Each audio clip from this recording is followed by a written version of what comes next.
આ ક્વેશ્ચન ગુજરાતી વાંચી અને સમજાય એવો નથી, આનું ઇંગ્લિશ વાંચવું જ પડે એવો પ્રશ્ન છે. તો તમે ભારતમાં જોઈ શકો કે અલગ અલગ રાજ્યમાં તમને આ પ્રોફેશનલ વેલ્યુઝ અને એથિક્સ અલગ અલગ જોવા મળશે.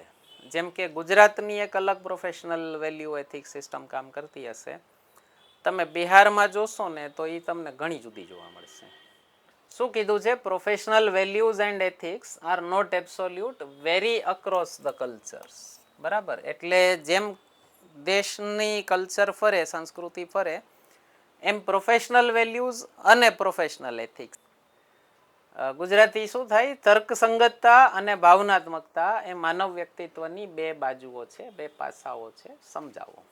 રેશનાલિટી શું હોય? તમે કોઈ પણ વસ્તુ કરતા પહેલા વિચારો, પ્રશ્ન પૂછો, કારણ જાણો. ઓકે, લોજિક અને રીઝન લગાવો ને, એ બધું રેશનાલિટી. બંનેની પોતપોતાની ઉપયોગિતા છે અલગ અલગ ફિલ્ડમાં. જેમ કે ઉદાહરણ એક બહુ કોમનલી દેવાતું ઉદાહરણ છે, ચેસમાં શું જોઈએ તમારે? લોજિક. મ્યુઝિકમાં શું જોઈએ? ઇમોશન. નમસ્તે મિત્રો, આપણી mains paper solution series continue કરીએ છીએ અને આજે જીએસ પેપર 2નું એથિક્સનું પેપર સોલ્યુશન કરવાના છીએ આપણે. આની પહેલાંના આ જ એક્ઝામના આપણે એસે, બંધારણ અને જાહેર વહીવટના વિડીયોઝ મુકાઈ ગયા છે. ન જોયા હોય તો જોઈ લેજો. અગાઉના પણ 5 વર્ષથી આપણે પેપર સોલ્યુશન મૂકીએ છીએ, તો એ પણ ન જોયા હોય જોઈ લેજો. ખાસ કરીને જુઓ, મેં અહીંયા અંડરલાઈન કરીને રાખ્યું છે. ઘણા ક્વેશ્ચન્સ એવા હોય જે લાસ્ટ યરના રિપીટ થતા હોય. બરાબર, તો આજે જે આપણે ડિસ્કશન કરવાના છીએ એથિક્સનું, નીતિશાસ્ત્રનું, એનો પહેલો જ ક્વેશ્ચન એવો છે, પેપરનો 8મો ક્વેશ્ચન છે. આની અગાઉના બધા ક્વેશ્ચન્સ બંધારણ કા જાહેર વહીવટમાં ડિસ્કસ થઈ ગયા છે. આપણે અલગ અલગ સબ્જેક્ટ વાઇઝ પેપર સોલ્યુશન મૂકીએ છીએ. તો જે 8મો ક્વેશ્ચન છે પેપરનો અને એથિક્સનો પહેલો ક્વેશ્ચન છે, એ શું કીધું છે? Professional values and ethics are not absolute. વ્યાવસાયિક મૂલ્યો અને નીતિશાસ્ત્ર, જરાક આનું ગુજરાતી ગડબડ છે, નથી સમજાય એવું. નિરપેક્ષ નથી. નિરપેક્ષ આપણી લોકલ બોલચાલની ભાષામાં વપરાતો શબ્દ નથી. નિરપેક્ષ એટલે જે કોઈ સાથે કનેક્ટેડ ન હોય એને નિરપેક્ષ કહેવાય. ઓકે, એની સામેનો શબ્દ હોય સાપેક્ષ. સાપેક્ષ એટલે જે કોઈ વસ્તુના સંદર્ભમાં કીધો હોય. વિવિધ સંસ્કૃતિઓમાં બદલાય છે. આ ક્વેશ્ચન ગુજરાતી વાંચી અને સમજાય એવો નથી, આનું ઇંગ્લિશ વાંચવું જ પડે એવો પ્રશ્ન છે.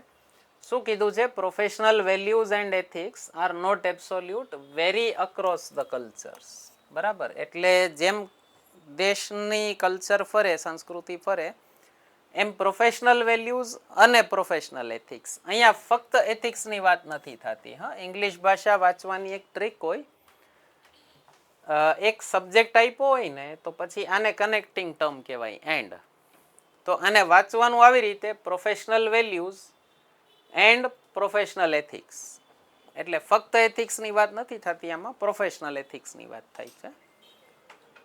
ખાલી એથિક્સ લખશો તમે તો ઓલું જીપીએસસીની સ્ટાઇલ છે, આન્સરમાં લખેલું હોય question partly answered, partially answered.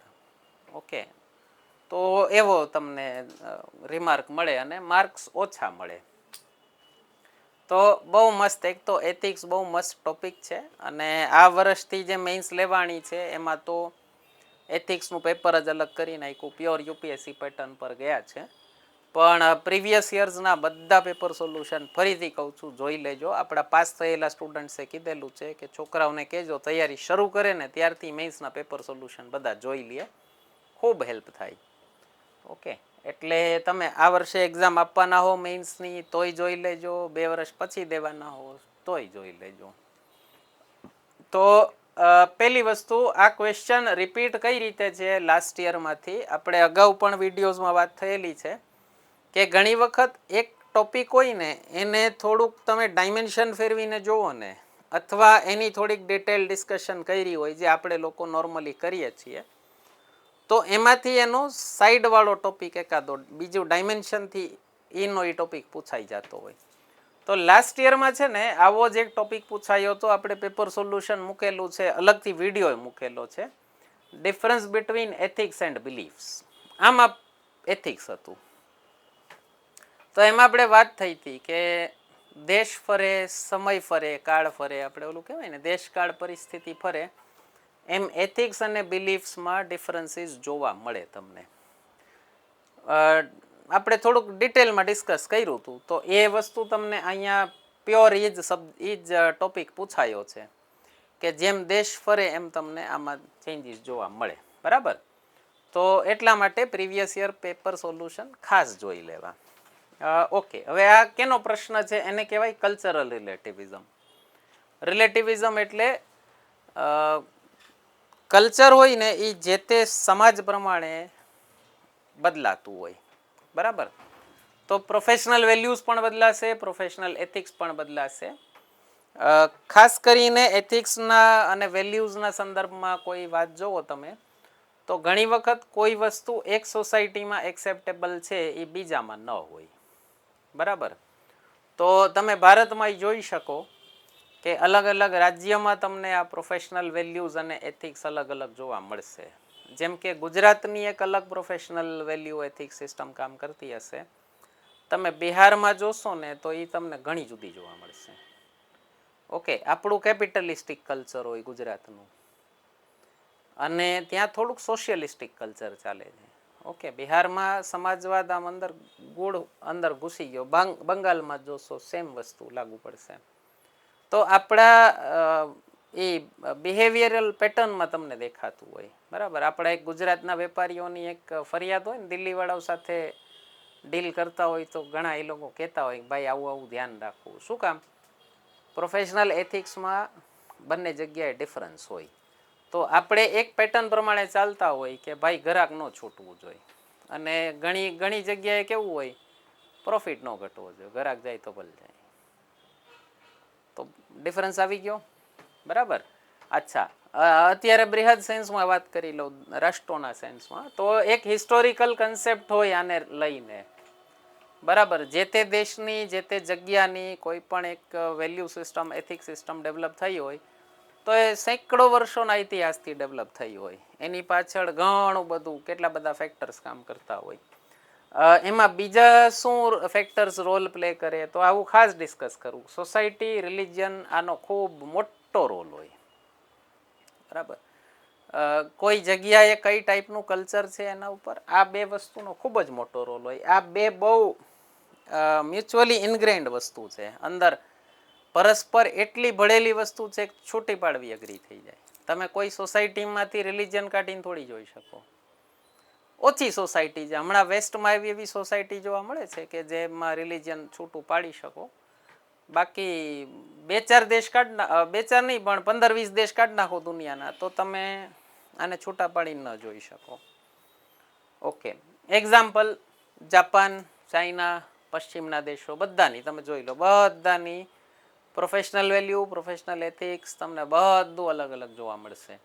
જેમ કે પેલા એક નથી ફૂટબોલ વર્લ્ડ કપ ચાલતો હતો તો ઇન્સ્ટાગ્રામ ઉપર રીલ બહુ વાયરલ થતી હતી કે જાપાનનો મેચ પૂરો થયો ને તો જાપાનના ફેન્સ, જાપાનની ટીમના ફેન્સ સ્ટેડિયમ ચોખ્ખું કરતા હતા. કારણ કે એટલું એ લોકોના ઓલામાં ડિસિપ્લિન એટલી વણાયેલી છે કે ભાઈ ગમે ત્યાં બીજા દેશમાં હતા, ઓકે, બીજા દેશમાં વર્લ્ડ કપ ચાલતો હતો, ભાઈ મારી ટીમ રમી છે ને તો અમે ચોખ્ખું કરી નીકળશું. તો એક શું ડિફરન્સ જોવા મળે જાપાન ઇન્ડિયા કમ્પેર કરો તો?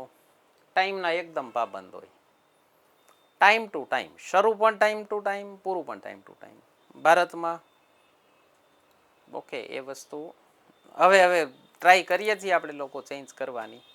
ઘણી વાર જોજો તમે કંકોત્રીમાં કે ખાસ ઓલા કંઈ ઇન્વિટેશન કાર્ડમાં લખ્યું હોય બ્રેકેટમાં કે સમયસર શરૂ થશે તેથી તમારું સ્થાન ગ્રહણ કરી લેવા વિનંતી. આપણે લખવું પડે, એટલે સમયની જે ટાઈમ લખ્યો સાંજે 8 વાગે એની કોઈ વેલ્યુ જ નથી. 8 લખ્યું હોય તો ઓકે, અમે ગયા હતા સાંઈરામનું લેક્ચર હતું હેમુ ગઢવીમાં, 9 થી 11નું લેક્ચર હતું. તો એણે કીધું 11:15 જે આવશે ને એને તો હું મંચ ઉપરથી તાળી પાડીશ. અને તમે નહીં માનો, એકચ્યુઅલી 11:15 એક ફેમિલી આવ્યું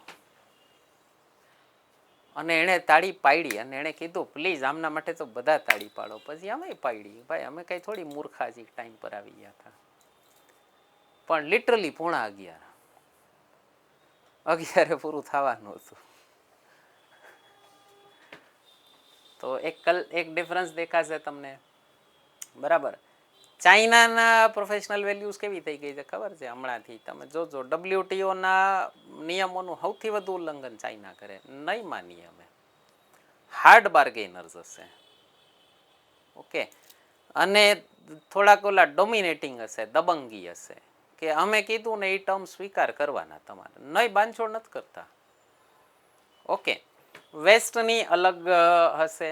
બરાબર. પછી બીજી રીતે જોશો તમે, દેશ છોડી દો અને હું થોડુંક ઈસ્ટ અને વેસ્ટના ડિવિઝન કરું તોય તમને ઘણા ડિફરન્સ જોવા મળશે. જેમ કે આપણી જે ઈસ્ટર્ન સિસ્ટમ છે એમાં બધા આવી ગયા. હા, ભારતે આવી ગયું, જાપાને આવી ગયું, ઓલમોસ્ટ આ બધા આપણા ઈસ્ટના બધા દેશો આવી ગયા.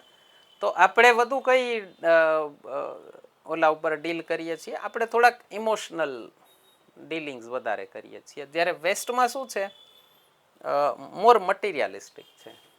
ઓકે. આપણે સોશિયલ વેલ્યુઝ, ઇમોશનલ વેલ્યુઝ આપણે ડીલ કરતી વખતે પણ ધ્યાન દઈએ ઘણી વખત. બરાબર. આપણે જોયું હોય, આપણે ગુજરાતમાં તો કોમન છે, તમે કોઈ દુકાનદારને અહીંયા જાઓ તો એ સજેસ્ટ કરે કે ભાઈ સસ્તી વસ્તુ લ્યો. બરાબર. તમે મોંઘી લ્યો તો એમ કે જરૂર નથી યાર. બરાબર. કોરોના ટાઈમે મેં એક વાંચ્યું હતું, મુંબઈના એક ઓલા કરિયાણાનું મોટું વર્ઝન, જનરલ સ્ટોર કે સુપર માર્કેટ, એના માલિકનો મેસેજ વાયરલ થયો કે ભાઈ અત્યારે લોકડાઉન ચાલુ છે, હું જોઉં છું માણસો હાવ બિનજરૂરિયાતની ચીજો ખરીદે છે કે નહીં ખરીદો, કેટલું હાલવાનું ખબર નથી. વિચારો, એનો તો સેલ્સ વધે છે. એ કે માણસો હાવ નકામી વસ્તુઓ ખરીદે છે કે જેના વગર એનું ઘર ચાલે એમ છે. એ કે નહીં ખરીદો, તમે જરૂરિયાતની વસ્તુ જ ખરીદો. હજી કેટલું લાંબુ ચાલવાનું તમને. એ બિચારો ઘરાઘરે કન્સર્ન, મુંબઈનો વેપારી, જે આપણું કમર્શિયલ કેપિટલ, ઘરાઘરે કન્સર્ન છે, ઇમોશનલી કન્સર્ન છે કે ભાઈ હજી કેટલું હાલવાનું ખબર નથી. ઓકે. જ્યારે ઓલું સુપર માર્કેટ કલ્ચરમાં શું છે, મટીરિયલ, પૈસા, મને કાંઈ ફેર નથી પડતું. બરાબર. બધી જગ્યાએ જોવા મળશે તમને. ઓકે. જોબમાં જોતા હશો, આપણી જે ટ્રેડિશનલ જે કંપનીઝ ચાલે છે, તમે જોવો પેલા સુરતવાળા વેપારી છે, એમ્પ્લોઈઝને કેવી ગિફ્ટ આપે છે. હવે આવી વસ્તુ તમે વેસ્ટમાં કોઈને કહો કે ગાડીઓ આપી, ફ્લેટ આપ્યા, તો એને એમ થાય કે ગાંડો થઈ ગયો છે એ માણસ. નહીં, એ માણસે શું કીધું, ભાઈ હું જે છું આ લોકોથી છું. બરાબર. વાત પ્યોર ઇન્સેન્ટિવ સિસ્ટમ. આપણે જે મલ્ટીનેશનલ કલ્ચર આપણે આવ્યું તો એ યાદ છે, મટીરિયલિસ્ટિક સિસ્ટમ છે. બરાબર. કન્ઝ્યુમરિઝમનો તમે જોઈ શકો છો, આપણે અગાઉ પણ ડિસ્કશન થયેલું છે. કન્ઝ્યુમરિઝમનો કન્સેપ્ટ શું કહે છે, ભાઈ સેલ્સ વધુ થાય એમ જીડીપી વધે. બરાબર. તો આપણી ગવર્મેન્ટ કહે છે, તમે પ્રધાનમંત્રીના ભાષણમાં સાંભળજો કે ભાઈ ઘરનું તાજું ખાવાનું ખાવ, સાજા રહ્યો. ઓકે. તો જીડીપી નહીં વધે હો. મમ્મીના થેપલા ખાશો અને હાજા રહેશો, જીડીપી નહીં વધે. બ્રિટાનિયાની બ્રેડ ખાશો અને માંદા પડશો, હોસ્પિટલમાં જશો, જીડીપી વધશે. તો this is western concept, materialistic. આપણો કયો કન્સેપ્ટ છે, ઇમોશનલ, સોશિયલ વેલ્યુઝ, હેલ્થ, બધું. બરાબર. આપણો પ્રધાનમંત્રી કહે છે યોગા કરો, એનો પ્રધાનમંત્રી કહે કે શિયાળો આવે છે ફ્લૂ શોટ લઈ લેજો, ફ્લૂ શોટ. ઓકે. શરદીની વેક્સિન લઈ લેજો. ઓકે. હા. બીજું શું ડિફરન્સ છે, વેસ્ટમાં ઇન્ડિવિજ્યુઅલિઝમ છે, વ્યક્તિ કેન્દ્રિત વ્યવસ્થા છે. આપણી કલેક્ટિવિઝમ, સમાજ કેન્દ્રિત વ્યવસ્થા છે. ઓકે. આપણે તો કહેવત છે ને કે એક ઓલું આપણે એક ઓલી સંસ્કૃતની કહેવત છે કે એક વ્યક્તિનું પૂરું થઈને આખા ગામનું ભલું થતું હોય તો એ કરજો, એક પરિવારનું પૂરું થઈને આખા સમાજનું ભલું થતું હોય તો એ કરજો, એક ગામનું પૂરું થઈને આખા દેશનું ભલું થતું હોય તો એ કરજો. આપણે કલેક્ટિવિસ્ટિક સોસાયટી છીએ. બરાબર. જ્યારે વેસ્ટમાં શું છે, ઇન્ડિવિજ્યુઅલિઝમ વધારે છે, વ્યક્તિ કેન્દ્રિત સિસ્ટમ વધારે છે. કયું સારું કયું ખરાબ હું નથી કહેતો, ખાલી કલ્ચર ડિફરન્સ કહું છું. કમ્યુનિકેશન, વેસ્ટર્ન અને પબ્લિક એડમિનિસ્ટ્રેશન તરફ લઈ જાઓ. આપણે જે જીપીએસસીની એક્ઝામની ચર્ચા કરીએ છીએ તો ગવર્મેન્ટ જોબ પર્સપેક્ટિવથી જરાક તમને કહું. તમે જે ફિલ્ડમાં જવાના છો, તમે કાલ સવારે ઓફિસર હશો, તો કમ્યુનિકેશન વેસ્ટમાં કેવું છે, ડાયરેક્ટ. તમે ડાયરેક્ટ ઉપર સુધી વાત કરી શકો, બોસ સુધી વાત કરી શકો, જનતા ડાયરેક્ટ ગવર્મેન્ટ સુધી વાત કરી શકે. આપણે કેવું છે ઓલી ચેઇન્સ બહુ વધારે હોય, ફીડબેક આપવો એ ગમતું નથી લોકોને. ઓકે, ઘણીવાર મને હું તો ઘણીવાર કોઈ જગ્યાએ દુકાને જઈને કહું ને કે આમ છે, તમે પહેલાં આવ્યા આવું કહેવાવાળા, ભાઈ પહેલી વસ્તુ હું તારી દુકાને આખો દી બેસતો નથી એટલે મને ખબર નથી હું પહેલો છું કે તું ખોટું બોલસ. બીજી વસ્તુ કોઈ આવ્યું નથી આવ્યું મને નથી ફેર નથી પડતો ભાઈ, મને તકલીફ થઈ ને. એમાંય કલેક્ટિવિઝમ છે. બધા ઘરાક ભેગા મળીને જઈને કહેવાનું કે તમારું ખાવાનું વાસી હતું તો ઓલો માને, એકલો કે તો ન માને. અરે ભાઈ બીજા બધા ફેંકી દીધું હોય ને એને તારી દુકાન ઉપર ચોકડી મારી દીધી હોય, હું ફીડબેક આપું છું તો લઈ લે છાનો માનો. જસ્ટ એક દુકાનની વાત છે. સરકાર સામે વિચારો તમે. ડાયરેક્ટ ફીડબેક આપીએ કે ગમે છે કે સરકારને? નહીં. કઈ રીતે દેવાનું? મીડિયામાં હોબાળો કરાવવાનો, પછી કામ આગળ હાલે. ઓકે, એકલો માણા બિચારો ફીડબેક દેતો હોય કે અહીંયા આ પ્રોબ્લેમ છે, નથી સોલ્વ થતા. સ્ટ્રક્ચર કેવું છે ત્યાં ફ્લેટ છે. તમે કંપની સિસ્ટમમાં જોશો તો હાયરાર્કી ઓછી છે. આપણે કેવું છે હાયરાર્કીનો મતલબ શું થાય? ચેઇન સિસ્ટમ, બહુ લાંબી લાંબી લચ્ચર સિસ્ટમ હોય. બરાબર. તમે લોકલ એડમિનિસ્ટ્રેશનની સિસ્ટમ જોઈ લેજો, કલેક્ટરથી લઈને તલાટી વચ્ચે કેવડી ચેઇન હોય. પેલી એક સિરિયલનું ઘણી વખત ઉદાહરણ આપું, પંચાયત જોજો તમે, કેટલી લાંબી ચેઇન બતાવી હોય. બરાબર. એક નાનું કામ કરવું હોય તમારે, આપણે એક ટાઈમે જોક મારતા હતા કે પોસ્ટ ઓફિસમાં કાર્બન પેપર ખૂટી જાય ને તો છેક ઉપર મંત્રી સુધી પરમિશન લેવી પડે ત્યારે કાર્બન પેપર આવે. ત્યાં સુધીમાં પેન ખૂટી ગઈ હોય. આવો જોક ચાલતો હતો આપણે કે હમણાં મેં એક સિરિયલમાં જોયું, આવી સરકારી એક સિરિયલ હતી, કટાક્ષ હતો. તો બલ્બ, હા આમાં જ હમણાં જોઈ મેં, ગ્રામ ચિકિત્સાલય. તો ઓલાએ કીધું કે લેમ્પ નથી તો ફરિયાદ કેમ નથી કરતા? તો કે ભાઈ લેમ્પની ફરિયાદ જ્યાં સુધીમાં આવશે ને ત્યાં સુધીમાં લાઇટ વહી ગઈ હશે. હાયરાર્કી બહુ લાંબી. જ્યારે વેસ્ટમાં શું છે? યસ, ઓફિસ હોય. હા, બહુ મસ્ત સિરિયલ હતી. અત્યારે એક નવી રિસન્ટ ડિબેટ ચાલુ થઈ ગઈ. પેલા નારાયણ મૂર્તિએ ન કીધું કે 80 કલાક 90 કલાક અઠવાડિયાના કામ થઈ શકે. એને કીધું અમે તો 90 કલાક કામ કરેલું છે. પછી કોઈક બીજાએ કીધું, મારા ખ્યાલથી આનંદ મહિન્દ્રાએ કીધું ના ના વર્ક લાઈફ બેલેન્સ હોવું જોઈએ. વર્ક લાઈફ બેલેન્સ ઉપર અત્યારે આપણે એક ડિબેટ ચાલે છે. ઓકે, 5 વર્ષ પહેલા શું સુસાઇડ રેટ બહુ વધી ગયો હતો. પછી રિસર્ચ કર્યું ને લોકોએ તો જોબનું પ્રેશર એટલું હતું ને, અને માણસો રોબોટની જેમ કામ કરતા. વેસ્ટ વર્સિસ ઈસ્ટ જ વાત કરી. ત્યાં વેસ્ટમાં વર્ક લાઈફ બેલેન્સ છે. અત્યારે ફ્રાન્સમાં પ્રોટેસ્ટ ચાલે છે. શું કામ? વધુ કામ કરવાનું કીધું થોડુંક. કેટલું? અઠવાડિયાના 40 કલાક કરે છે. 40 કલાક, સોરી 40 નથી કરતા. ફ્રાન્સમાં હજી ઓછા છે. અમેરિકામાં ઓન એન એવરેજ 40-48 કલાક છે એવરેજ અમેરિકન. 48 કલાક એટલે બહુ વધુ થઈ ગયું. 8 કલાક 6 દિવસ, શનિવાર રજા નથી લીધી. 8 કલાક 5 દી એટલે 40 કલાક. એ લોકોની લિમિટ છે. 40થી વધુ કલાક કામ કરાવવાના જ નહીં. આપણે 4 ટીમ થઈ જાય ને એટલું. મારો ભાઈ મોડો શું કામ આવ્યો? 11 કલાક થઈ ગયા આજે, હે ને? શનિવારે. બરાબર. તો નથી આપણે એક લેવલની પર કેપિટા ઇન્કમે પહોંચો ને પછી વર્ક લાઈફ બેલેન્સ આવે, ત્યાં સુધીનું. ઓકે, હા.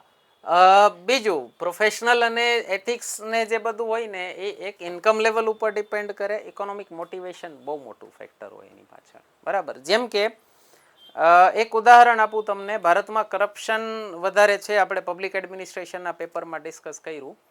તો એની પાછળ એક કારણ એ છે કે ભાઈ પર કેપિટા ઇન્કમ ઓછી છે. તો જે બેઠો છે ને સત્તાના સ્થાને, એટલે હજી સુધી બહુ ઓછી હતી, હવે તો ઘણી હારી થઈ ગઈ છે. જે બેઠો છે ને સત્તાના સ્થાને એને થોડુંક એક મોટિવેશન હોય કે લાવ ભેગું કરી લઉં થોડુંક. બરાબર. બીજું, એની પાસે બીજા પણ કોઈ એવેન્યુઝ નથી કમાવાના. ત્રીજી વસ્તુ, તમારી જનતા જે સ્પીડથી કામ કરતી હશે, જે ભૂખથી, જે ફાયરથી કામ કરતી હશે, એમાં ઇકોનોમિક મોટિવેશન બહુ મોટું ફેક્ટર હશે. તમે અત્યારે અમેરિકામાં વ્હાઇટ લોકો જોશો ને તો એને કામ કરવાનું મોટિવેશન જ નથી. $90,000 પર કેપિટા ઇન્કમ છે વાર્ષિક. 90 × 90 કરો એટલે શું થયું? 81 લાખ રૂપિયા થયા યાર વાર્ષિક. એવરેજ માણા કમાઈ જાય. તો એમાં ઇકોનોમિક મોટિવેશન નથી. તમે ત્યાંના ઇન્ડિયન્સ જોશો, તમે ત્યાંના મેક્સિકન્સ જોશો, અમેરિકાના જ, એ લોકોમાં બહુ ભૂખ છે કે કામ કરવું છે, એસ્ટાબ્લિશ થવું છે, સમાજના એલિટ વર્ગમાં પહોંચવું છે. ઓકે, તો ભારતમાં મિલિયોનેર્સનો ડેટા આવ્યો હમણાં. આપણે મિલિયોનેર્સનો નંબર જમ્પ થયો ગજબ 150%. શું કામ? ભૂખ છે. હજી તો પ્રોફેશનલ વેલ્યુઝ એથિક્સમાં એકી દેખાશે તમને. બરાબર. ડિફરન્ટ ફેઝિસ ઓફ ડેવલપમેન્ટમાં તમારી જનતા હશે ને એ પ્રમાણે એક એમનામાં પ્રોફેશનલ વેલ્યુઝ એથિક્સ અલગ અલગ લેવલે ફરતા જતા હશે. જેમ કે હું અત્યારે જોઉં છું ભારતમાં સાધન સંપન્ન પરિવારના છોકરાઓ આવે ને મારે ભણવા, એને એવું બધું કાંઈ ફાયર નથી. જો મળી ઠીક, ન મળી કાંઈ નહીં, આપણે કરી લેશું બીજું કાંઈ. તો આ વસ્તુ ગુજરાતમાં જોવા મળે છે. સેમ વસ્તુ બિહારમાં, બંગાળમાં નહીં જોવા મળે તમને. ઓકે, શું કામ? ગુજરાત હવે ડેવલપમેન્ટના સેકન્ડ થર્ડ ફેઝે પહોંચી ગયું છે. ઓલા લોકો પાછળ છે. તો એની એક different type of working style હશે. બરાબર. કલ્ચરલ નોર્મ્સ બહુ ડિફાઇનિંગ ફેક્ટર હોય. જે તમારું એક પાસ્ટ રહેલું હોય, જે તમારી સોસાયટીનું કલ્ચર હોય, એ આમાં બહુ મોટો રોલ પ્લે કરતો હોય. હવે એમાં બે હોય, પોઝિટિવ પણ હોય, નેગેટિવ પણ હોય. બરાબર. જેમ કે તમારી કોઈ રિલિજિયસ બિલીફ હોય, મોટો ફેક્ટર કામ કરતો હોય. તમારી એક સોસાયટીનું એક કલ્ચર સેટ થઈ ગયું હશે, ઓકે, એ બહુ મોટો ફેક્ટર કામ કરતો હોય. એમાં પોઝિટિવ પણ ઇફેક્ટ આવતી હોય, નેગેટિવ પણ આવતી હોય. બરાબર. બને ત્યાં સુધી બે ચર્ચા કરવી.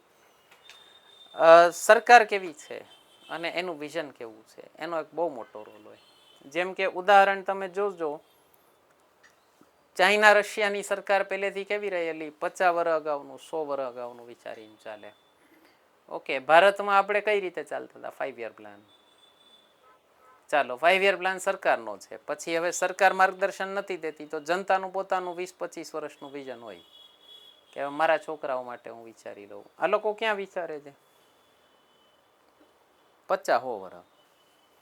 અત્યારે તમે જોઈ શકો છો ભારત સરકાર હવે ગોલ આપે 2047નો, તો વિઝન આપ્યું ને સરકારે, તો જનતામાં એ તમને 5-7 વર્ષમાં દેખાશે. એક ડિસ્કોર્સ બનશે પબ્લિક. બરાબર. આને જોવો, આપણો પાડોશી દેશ છે, આજે મળ્યા ને કાલ ખાઈ લીધો, પતી ગયું. પૈસા હેના આવ્યા હતા? ખેતીના. વાપરા ક્યાં? આતંકવાદમાં. ભીખ માઈ ગઈ IMF આગળ $1 બિલિયન. હેના?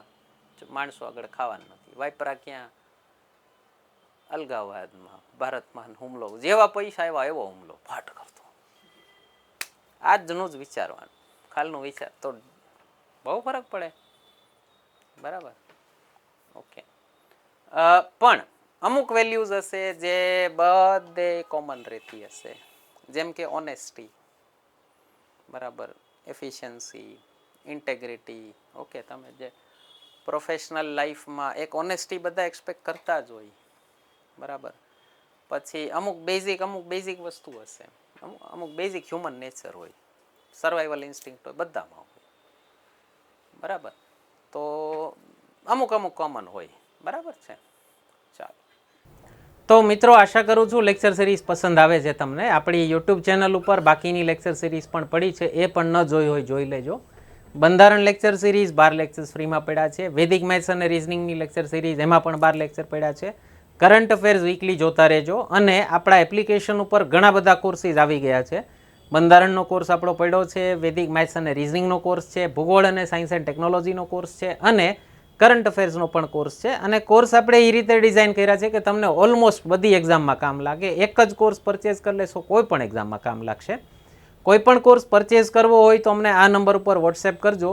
એ એપ્લિકેશનમાં જે ફીસ લખી છે એના કરતાં ઘણું બધું ડિસ્કાઉન્ટ કરાવી દઈશું. ડાયરેક્ટ UPI પેમેન્ટ અમને કરશો તો. વચ્ચેના ઘણા બધા કમિશન દેવાના ન થતા હોય, એ ન થાય, અમને ડાયરેક્ટ UPI પેમેન્ટ કરી દો તો એનો ફાયદો અમે તમને કેરી ફોરવર્ડ કરી શકીએ. તો કોઈ પણ કોર્સ પરચેઝ કરવો હોય અમને આના ઉપર વોટ્સએપ કરજો. ન કરવો હોય કોઈ પ્રશ્ન નથી. યુટ્યુબ ઉપર ઘણા બધા ફ્રી લેક્ચર્સ પડ્યા છે, એ જોતા રહેજો. કન્ટિન્યુ કરીએ છીએ આપણે લેક્ચરથી. નેક્સ્ટ પેપરનો 12મો એથિક્સનો બીજો ક્વેશ્ચન. આપણે અગાઉ વાત થઈ ગઈ એમ વચ્ચેના જે ક્વેશ્ચન નથી તમને વિડીયોમાં દેખાતા એ અગાઉ બંધારણ અથવા જાહેર વહીવટના વિડીયોમાં ડિસ્કસ થઈ ગયા છે, મુકાઈ ગયા છે, જોઈ લેજો. બરાબર. શું કીધું છે? Rationality and emotionality are two sides of a human personality. ફરીથી ઇંગ્લિશ ખોટું છે, મેં કીધેલું છે. ખોટું ઇંગ્લિશ લખશો, ખોટું ગુજરાતી લખશો એટલે હું ટોકીશ. ધ રેશનાલિટી નો હોય, ધ ઇમોશનાલિટી નો હોય. અહીંયા એક ધ નથી લખ્યું, સારું છે હ્યુમન પર્સનાલિટીમાં. ગુજરાતી શું થાય? તર્કસંગતતા અને ભાવનાત્મકતા એ માનવ વ્યક્તિત્વની બે બાજુઓ છે, બે પાસાઓ છે. સમજાવો. રેશનાલિટી શું હોય? તમે કોઈ પણ વસ્તુ કરતા પહેલા વિચારો, પ્રશ્ન પૂછો, કારણ જાણો. ઓકે, લોજિક અને રીઝન લગાવો ને એ બધું રેશનાલિટી થયું. તમે કાંઈ પણ કરતા પહેલા પૂછો કે આમ શું કામ. Okay, more associated with mind. માણસ જ્યારે મગજથી કોઈ ડિસિઝન લે ને તો એને રેશનલ ડિસિઝન લીધું કહેવાય. ઇમોશનાલિટી શું છે? એ ફિલિંગ્સ ઉપર કામ કરશે, ઇન્સ્ટિંક્ટ ઉપર કામ કરશે. ઓકે, જે તમે લોજિકલી મગજથી એક્સપ્લેન ન કરી શકો તો મોર એસોસિએટેડ વિથ ઇમોશન્સ. નામ જ છે ઇમોશનાલિટી. બરાબર. તો આને તમે લોજિકલી એક્સપ્લેન ન કરી શકો એવી વસ્તુ છે. હવે કયું વધુ સારું એવો એક તમને સવાલ થાય. ઘણી વખત છોકરાઓ ભૂલ શું કરે? કયું વધુ સારું? બેય સારા છે, બેય જરૂરી છે. બરાબર. કોઈ એક વસ્તુ ન હોય માણસમાં તો કેવું થઈ જાય? બરાબર. હું ઘણી વાર એક એક્ઝામ્પલ આપું છું. પેલું બિગ બેંગ થિયરીનું કેરેક્ટર છે શેલ્ડન. લોજિકલ ઇન્ટેલિજન્સ ખૂબ વધારે, આઈક્યુ હશે 150 ઉપર. Emotional intelligence 0. એને ખબર જ ન પડે કે કોણ શું કહેવા માંગે. એને એમાં એ સિરિયલમાં ઘણી વાર બતાવ્યું. કોઈ કટાક્ષ મારે ને ઓ ધેટ વોઝ sarcasm. એને ખબર જ ન પડે કે મને કટાક્ષ માર્યો. તો કોની હારે કેમ બિહેવ કરવું ખબર જ ન પડે. તો ફ્રેન્ડ્સ 0. જે 4 જણા બિચારા હલવાઈ ગયા એને ભેગા એટલા જ છે, બાકી કોઈ નહીં. ઓકે, તો બંને જરૂરી કઈ રીતે હોય? જો ફિલિંગ્સ હોય ને એ તમને આશાવાદ તરફ લઈ જાય. મગજ હોય ને પેસિમિઝમ, નિરાશાવાદ તરફ લઈ જાય. એક ઓલું બહુ જૂનું પ્રાચીન એક્ઝામ્પલ છે, સ્કૂલમાં તમે સાંભળ્યું હશે. આશાવાદી માણસ પ્લેન બનાવે, નિરાશાવાદી માણસ પેરાશૂટ બનાવે. બે જરૂરી હોય ને. બરાબર. તમે બિઝનેસમાં વિચારો, તમે આશાથી બધું કામ કરતા હો. ઓકે, લોન લીધું ને બધું કર્યું, તમે મસ્ત ઓફિસ બનાવી, સેટઅપ કર્યું. ઓકે, ફિલિંગ છે. પણ પછી કોક એમ કે ઇન્સ્યોરન્સ લીધો, તમને એમ હાય હાય શુભ શુભ બોલ. તો હવે એ હાવ પ્યોર ઇમોશનલ ડિસિઝન થયો. તો લોજિક શું કહે છે? લેવું જોઈએ. બરાબર. અચ્છા, બીજી વસ્તુ, બે મ્યુચ્યુઅલી એક્સક્લુઝિવ નથી. તમે એક હોય તો બીજું વયું જાય કે બીજાની જરૂર ન હોય એવું ન હોય. ઘણી વખત ડિસિઝન લેવામાં બે વસ્તુ કમ્બાઈન કરીને ડિસિઝન લેવું જોઈએ. હા, એટલું ખરું કે ડિસિઝન લેતા હો ત્યારે એક અથવા બીજાની બહુતાયત હોઈ શકે. કે ડિસિઝન હું લેતો હતો ત્યારે આમાં હું થોડોક વધારે લોજિકલ થઈ ગયો તો મારે માણા ખોઈ દેવું પડ્યું, અથવા આમાં હું વધારે ઇમોશનલ થઈ ગયો તો મારે ઓપોર્ચ્યુનિટી ખોઈ દેવી પડી. એ થઈ શકે. બરાબર. તો શું કરવું પડે? બેલેન્સ બનાવવું પડે બે વચ્ચે. અને જિંદગી બેલેન્સ બનાવવામાં નીકળે. જો બેલેન્સ કોઈ હોય નહીં. ઓકે, મારા ગુરુજીએ બહુ મસ્ત વાત કીધી હતી. ઓલા શાક લેવા જાવ અને ઓલું ત્રાજવામાં ખબર છે ઉપર ઓલું ટચ કરે, એ કેટલી સેકન્ડ ટચ રહીએ? નો રહીએ ને. કાં તો આમ રહીએ કાં આમ રહીએ. આપણે શું કરવાનું હોય? એ ટચ કરવાની ટ્રાય જ કરાવવાની હોય. તો બેલેન્સ તો કોન્સ્ટન્ટ બનાવી જ રાખવાનું હોય. બેલેન્સ બનીને પડ્યું કોઈ દી નો રહીએ. બંનેની પોતપોતાની ઉપયોગિતા છે અલગ અલગ ફિલ્ડમાં. જેમ કે ઉદાહરણ એક બહુ કોમનલી દેવાતું ઉદાહરણ છે. ચેસમાં શું જોઈએ તમારે? લોજિક. મ્યુઝિકમાં શું જોઈએ? ઇમોશન. ભાઈ ટેલર સ્વિફ્ટના ચાહકો યાર $1 બિલિયન નો ટૂર મારે છે. હવે એને કઈ થોડી લોજિકાર મતલબ છે. મજા આવી. ઓકે, તમે ગમે એના તમારા ફેવરિટ સિંગરના ગીત સાંભળતા હશો, સોનુ નિગમના, શ્રેયા ઘોષાલના, તો એમાં કઈ લોજિક થોડી હોય. મજા આવી. તો સોનુ નિગમ એમ થોડી વિચારીને જાય કે આમ કરવું નો, ઓન ધ સ્પોટ ડિસિઝન લેતા હોય ને, બરાબર. તો કોઈ પણ તમારો વની સિંહ હોય કે ગુરુ રંધાવા હોય કે XYZ જે પણ તમારો ફેવરિટ હોય, બરાબર. અચ્છા, હવે ફરીથી જીપીએસસીની એક્ઝામ માટે ડિસ્કસ કરીએ છીએ તો આને હું કનેક્ટ કરીશ ગવર્નન્સ સાથે, બરાબર, કારણ કે આપણે જે જોબ માટેની વાત ચાલે છે એની સાથે. તો જો કોઈ પણ સરકાર કામ કરતી હોય તો રેશનલ ડિસિઝન લેવો જોઈએ, પણ કોઈ સરકાર જનતાના ઇમોશન સાથે ધ્યાન ન રાખી અને રેશનલ લઈ લે ડિસિઝન. માની લો ક્યાંય આપેલું અત્યારે જ જેમ કે એક જગ્યાએ મંદિર કોરિડોર બને છે, બરાબર. ઘણા બધા લોકોની ભાવના જોડાયેલી હોય, ભાઈ મારું ઘર છે ને આ છે ને તે છે ને, તમે એમ કહો ઓર્ડર આવ્યો ખાલી કરો ચાણવાના, તો બહેલાવી ફૂસલાવીને જરાક થોડું હળવેકથી કામ લેવું પડે ને. ઓકે, હેલ્મેટ વાળો કહી દો, બિચારા લાવીને રદ કરે, લોજિકલી સાચો છે, પણ હવે જનતા નથી સ્વીકારવો. તમે એમ કહો કે કઈરો લાગવો એટલે કઈરો, તો પછી તમને તકલીફ પડી જાય. તો ઇમોશનલ બેલેન્સ તો ઓકે. ઘણી વખત એવા ડિસિઝન હોય કે હોય સારા, પણ ભાઈ જનતા ઇમોશનલી ના પાડે છે, તમારે પહેલા એને ઇમોશનલી જીતવા પડે, કન્વિન્સ કરવા પડે કે તમારા માટે સારું છે.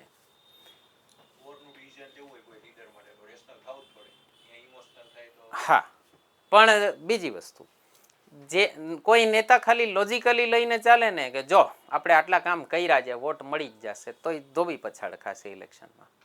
એનું જ્યાં સુધી ઇમોશનલ કનેક્ટ નહીં હોય જનતા સાથે, અને તમે મને ભારતમાં, અમેરિકામાં, કોઈ પણ ડેમોક્રેસીમાં કે ઇવન ઘણી જગ્યાએ તાનાશાહીઓમાં પણ પોપ્યુલર નેતા હોય અને એને ઇમોશનલ કનેક્ટ ન પકડ્યો હોય જનતા હારે, તો મને બતાવજો.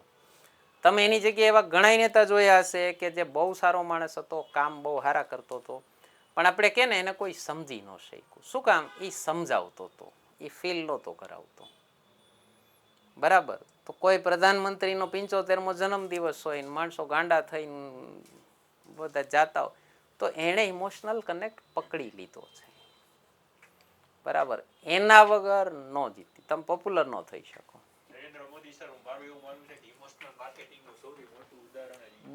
ભાઈ તમે મોદી કયો, ઇન્દિરા ગાંધી કયો, વાજપેયી કયો, નહેરુ કયો, ગાંધીજી સાહેબ, ગાંધીજી માટે કહેવા, મારા હિસ્ટ્રીના ટીચર્સ કહેતા કે ભારતની જનતાની સાયકોલોજી બહુ સરસ રીતે કોઈ સમજેલો માણસ હોય તો ગાંધીજી.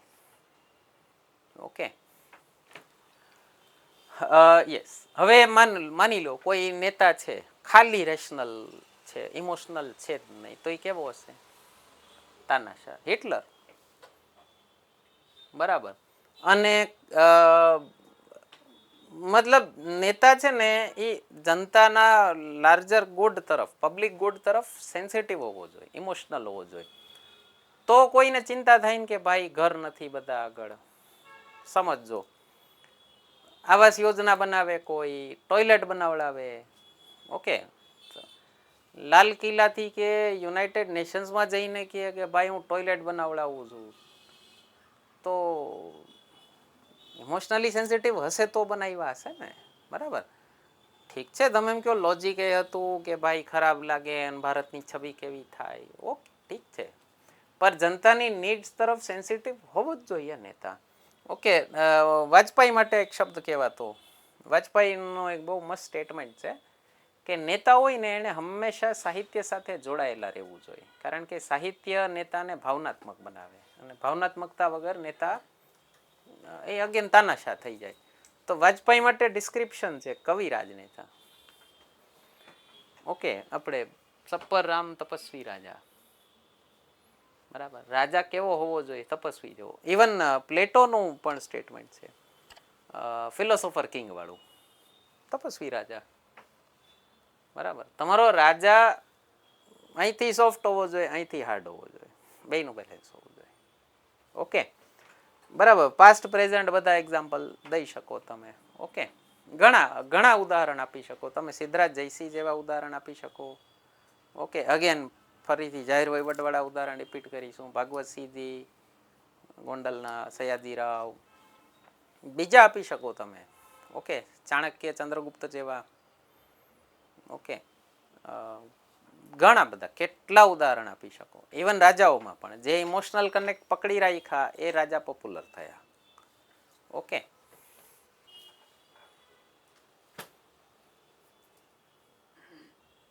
બોલો બીજા કઈ આમાં મુદ્દા જોડવા હોય તો. બરાબર, તો અંતે જવાબ કઈ રીતે એન્ડ કરવાનો? બેલેન્સ હોવો જોઈએ. રેશનલ અને ઇમોશનલ બંને માણસના જીવનના મહત્વપૂર્ણ પાસા છે અને આપણી અત્યારની એજ્યુકેશન સિસ્ટમમાં ઇમોશનાલિટી ભણાવવામાં નથી આવતી. ઓકે, તમે જોજો કોઈ એન્જિનિયર, MBA એ બધામાં હવે હ્યુમેનિટી શું કામ નાખવા માંડ્યા છે? ડૉક્ટર ને બધામાં NEPમાં હ્યુમેનિટીઝ વાળા સબ્જેક્ટ ઇન્ટ્રોડ્યુસ કરવા માંડ્યા. શું કામ? આપણા ફોર્મલ એજ્યુકેશન સિસ્ટમમાં આ ઇમોશનલ ઇન્ટેલિજન્સ ઉપર કામ નહોતું કરાતું. ઇમોશનલ ઇન્ટેલિજન્સ શું કામ જરૂરી હોય? GPSC ગયા વર્ષે મેઇન્સનો ક્વેશ્ચન પૂછ્યો તો મેં મૂકેલો છે, જોજો, બહુ સરસ ડિસ્કશન થયેલું છે. તો મિત્રો આ હતું આપણું એથિક્સનું પેપર સોલ્યુશન. 2 જ ક્વેશ્ચન ગયા વખતમાં એથિક્સના પૂછ્યા હતા. આ વખતથી તો આખું પેપર જ એથિક્સનું છે. એનું પણ જલ્દી જ પેપર સોલ્યુશન લઈને આવશું. તો 2025ના મેઇન્સ જે લેવાની એનું તમને એક પેપર લગભગ આપણે ટ્રાય કરશું. બધાનું પેપર સોલ્યુશન આપણે આપી દઈશું આ જ એનાલિસિસ સાથે. અગાઉના 5 વર્ષના પેપર સોલ્યુશન્સ જે બધા પડ્યા છે આપણી ચેનલ ઉપર ખાસ જોઈ લેજો, ખૂબ મદદ કરશે તમને. કેવી લાગે છે લેક્ચર સિરીઝ અમને કમેન્ટ સેક્શનમાં જાણ કરજો. લાઇક, શેર, સબસ્ક્રાઈબ કરવાનું ભૂલતા નહીં. ધન્યવાદ.